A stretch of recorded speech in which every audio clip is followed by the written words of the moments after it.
I knew I'd recognize that guy. I'm really good with faces. Get off the train.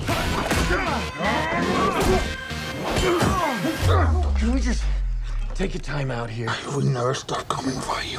What? Dude, I don't even know you! That's a shit deal. Damn, we're back. And yes, I can cuss now, which is great. So naturally, the first movie I decided to bring the reviews back on was a bloody, murderous, cuss-filled action movie called Bullet Train, directed by David Leitch and starring too many people I'm totally gonna regret trying to say in the next few seconds. Okay, we got Brad Pitt, Bad Bunny, Brian Tyree Henry, Aaron Taylor Johnson, Sandra Bullock, Logan Lerman, Zazie Beetz, Joey King, Andrew Koji, Karen Fukuhara, I should have practiced this, Hiroyuki Sanada, and a bunch of cameos that came out of left field. That is so scripted. I hated doing that, but it's too much. It's been a little while, okay? This might have been the longest intro I've ever done, so you know this is gonna be a lot of fun. I'm really happy to be back.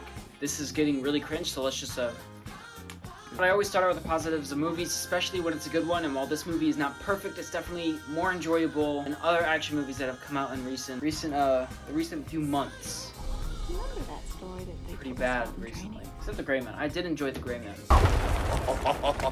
This movie was just a joyride throughout the whole thing. I don't really know where to start, so we're just gonna go with the obvious. Bradley Pitt. Keanu Reeves was in that, slum of, bad. He was in really bad movies for a long time.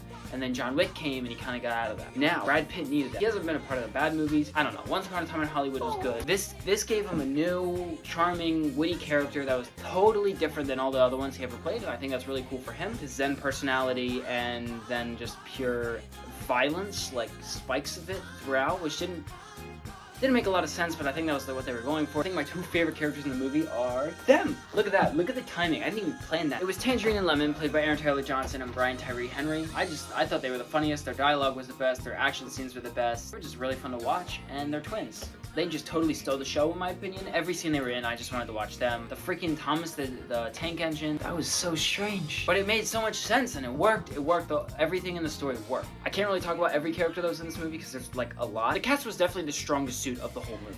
It was really fun to watch their personal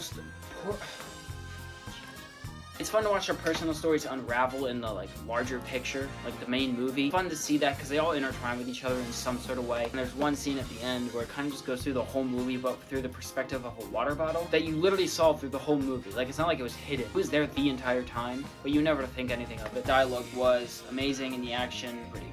I do think it could have been a little bit more creative. The action, I mean. They're on a bullet train. I just thought it could have been a little more creative. They're in a tight, contained space. I was thinking more Kingsman-esque. I expected something else than what we got. But that's okay, because that's every movie. I thought Morbius was going to be okay.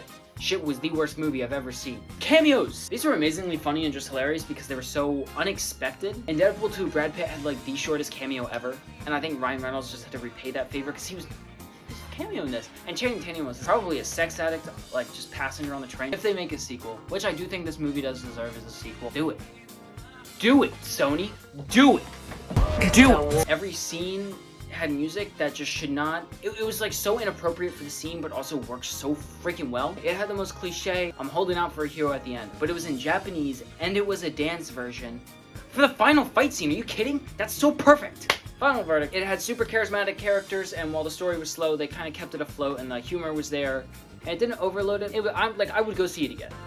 But I've also seen shit movies again, so don't take my opinion into consideration, except do it. I'd give this a 7.8 out of 10. Occasions, comment what you want to see next, share my account with your friends and loved ones and anybody else who you think this movie is just way too inappropriate for. Yeah? Deal? Cheers. Thanks, bruv. See you around. Sorry, buddy.